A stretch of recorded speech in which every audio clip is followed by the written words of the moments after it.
Pernah kebayang nggak sebuah pagi yang harusnya ceria di sekolah, penuh tawa anak-anak, tiba-tiba berubah jadi mimpi buruk? Nah, kali ini kita akan coba bedah apa yang sebenarnya terjadi di balik sebuah tragedi. Bukan cuma soal apa yang terjadi di jalanan, tapi apa yang terjadi jauh di dalam otak seorang pengemudi yang kelelahan. 22. Angka ini bukan sekadar statistik. Ini adalah jumlah siswa dan guru yang jadi korban dalam sebuah insiden yang seharusnya nggak pernah terjadi di tempat yang paling aman buat mereka, halaman sekolah. Coba kita bayangin suasananya ya. Hari Kamis, tanggal 11 Desember 2025. Ratusan anak lagi asyik-asyiknya kumpul di halaman sekolah buat acara literasi. Suasananya pasti ramai, penuh canda. Tiba-tiba, entah dari mana, sebuah van pengantar makanan nerobos pagar. Semua yang tadinya damai langsung berubah jadi panik dalam sekejap. Nah, waktu polisi datang dan mulai investigasi, mereka nemuin satu keanehan. Awalnya nggak ada penyebab yang jelas. Semuanya terasa nggak masuk akal. Oke, jadi investigator langsung ngecek hal-hal yang paling umum.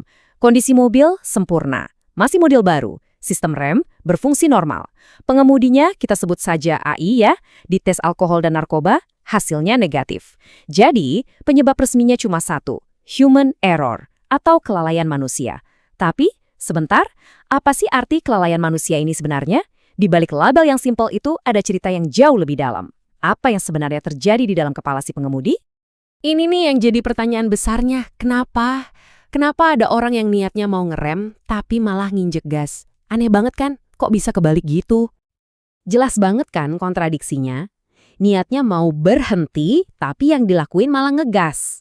Ternyata jawabannya itu bukan di mesin mobilnya, tapi di mesin yang ada di dalam kepala si pengemudi. Dan dari laporan polisi, akhirnya ketemu satu fakta kunci.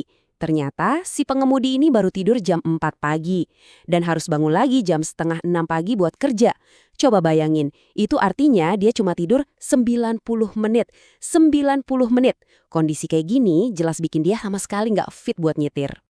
Oke, jadi sekarang kita tahu masalah utamanya adalah kurang tidur yang parah. Nah, sekarang kita bakal lihat lebih dalam lagi gimana kurang tidur ini bisa ibaratnya ngebajak otak seseorang. Ini nih sisi ilmiah di balik istilah human error tadi. Jadi di otak kita itu ada zat kimia namanya adenosin. Gampangnya gini, anggap aja adenosin ini kayak meteran ngantuk. Semakin lama kita melek, semakin penuh meteran ini. Nah kalau udah penuh, otak kita mulai melambat dan ngasih sinyal, waktunya tidur. Nah, kurang tidur itu kayak nyenggol domino pertama. Efeknya beruntun. Pertama, si adenosin tadi numpuk banyak banget. Bikin semua proses di otak jadi lemot. Terus, bagian otak kita yang tugasnya mikir logis dan ngambil keputusan, ibaratnya CEO-nya otak, itu jadi offline. Nah, pas si CEO lagi nggak kerja, siapa yang ngambil alih? Bagian otak yang ngurusin rasa takut dan panik.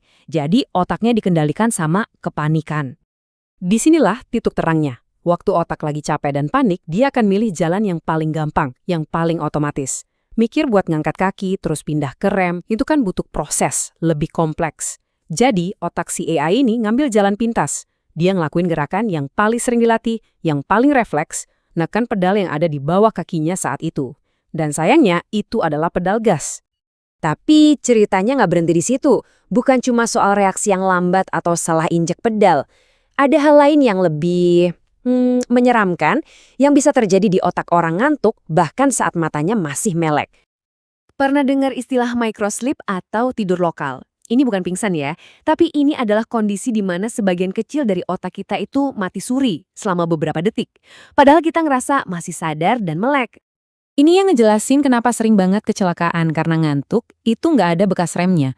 Soalnya stasiun relay di otak kita berhenti ngirim informasi dari mata ke bagian otak yang memproses gambar. Jadi walaupun matanya si pengemudi kebuka, ngelihat ke jalan, otaknya itu nggak nerima gambarnya. Dia secara fungsional buta selama beberapa detik. Nggak sadar ada bahaya di depan. Dan parahnya lagi, alarm di otak kita yang tugasnya ngasih tahu kalau kita bikin salah, itu juga ikut mati. Jadi pas kakinya nginjek gas, nggak ada tuh suara di dalam kepalanya yang bilang, salah, harusnya rem. Jadi otaknya bukan cuma salah, tapi juga nggak sadar kalau dia lagi berbuat salah. Kisah tragis ini bukan cuma cerita tentang satu orang pengemudi aja ya. Ini peringatan buat kita semua yang nyetir. Coba kita lihat, apa sih pelajaran yang bisa kita ambil? Coba deh renungin ini. Menurut penelitian, kalau Anda udah melek selama 17-19 jam non-stop, kemampuan nyetir Anda itu setara sama orang yang kadar alkoholnya 0,05%. Itu udah termasuk mabuk secara hukum loh. Jadi, efek ngantuk berat itu sama bahayanya kayak nyetir sambil mabok. Gak ada bedanya. Jadi, apa kesimpulannya? Apa yang terjadi sama si pengemudi AI itu bukan karena dia orang jahat. Ini adalah kegagalan biologis murni. Dan ini bisa terjadi ke siapa saja, termasuk kita. Otak yang capek itu gampang panik, gampang bikin kesalahan, dan bahkan bisa berhenti melihat. Jadi, ingat ya, fitur keamanan paling canggih di mobil manapun itu bukan airbag atau rem ABS, tapi pengemudinya yang cukup istirahat. Jadi, lain kali sebelum kita pegang setir, coba deh tanya ke diri sendiri. Bukan cuma cek kondisi rem mobil, tapi juga cek kondisi rem kita yang paling utama, otak kita. Sudah cukup istirahat dan siap buat jalan belum hari ini?